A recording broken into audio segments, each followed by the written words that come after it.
Welcome to the Week in Triathlon. See you on the other side of the intro for all of this week's news.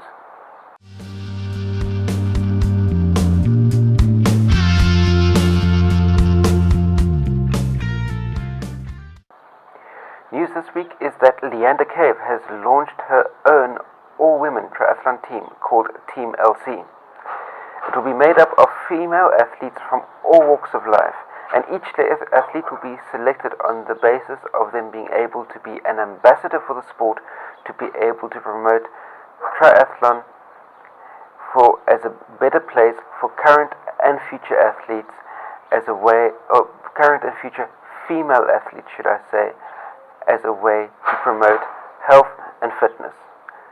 Good going there, Leanda. Now onto the world of Ironman.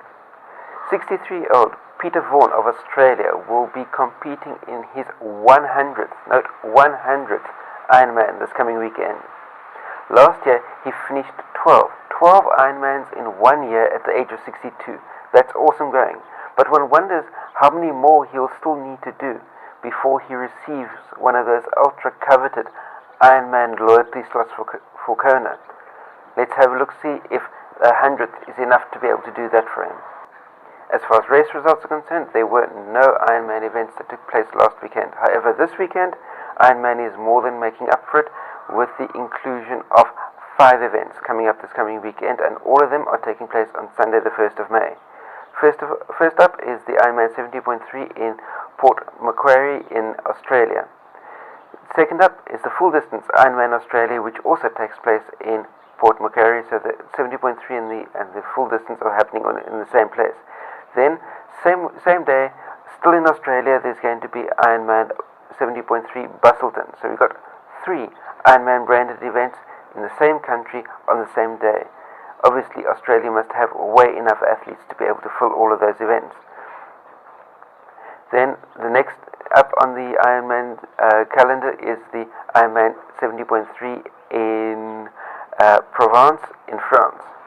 Then, finally, you've got the Ironman 70.3 in St. Croix, and that is on the US Virgin Islands. Now onto the Challenge family. As far as news is concerned, 0 news available from the Challenge family. Last weekend there was the Challenge in Fuerteventura in the Canary Islands. No race results, no race report available from the Challenge family at all for that event. That makes it the second event in a row with no results or no report. As far as this coming weekend is concerned, 0 Challenge family events scheduled for this coming weekend.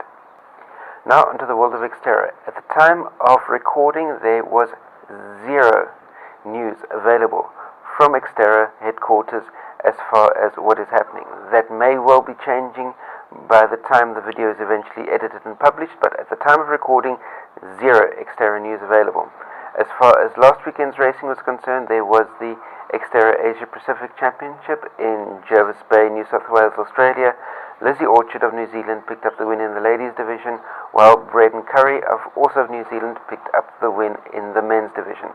This coming weekend, 0 international Xterra events that are on the calendar. The next Xterra event will be happening 1 week hence. And finally, onto the ITU.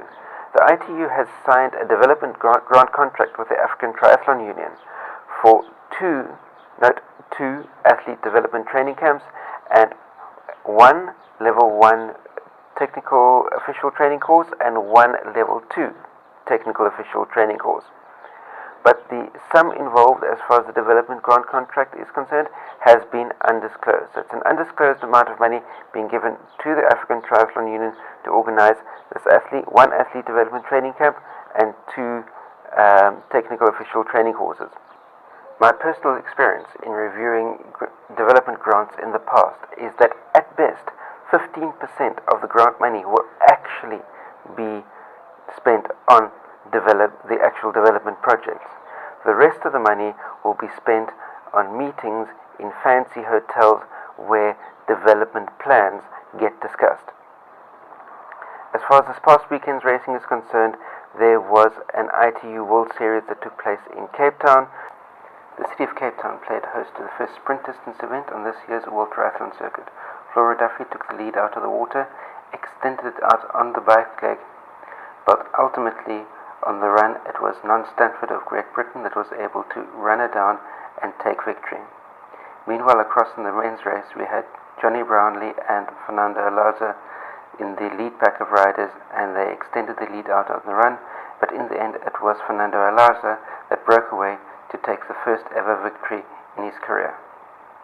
On to this coming weekend, and there are 0 ITU World Triathlon Series or World Cup events at elite level taking place this weekend. That brings us to the end of this week's edition of the Week in Triathlon. Thumbs up if you like the content, share it out amongst all your triathlon friends, post any comments, questions, criticisms you have in the comment section down below, and last but by no means least, there's a subscribe button down there as well. Hit that subscribe button, that way you stay subscribed to my channel to be able to receive next week's edition of the Week in Triathlon on Friday, as well as the daily triathlon and distance running content that gets posted out on this very same channel. So hit that subscribe button and stay subscribed. Until we meet again, stay carved up for the win. I'll see you then. Cheers. CoachEdu.net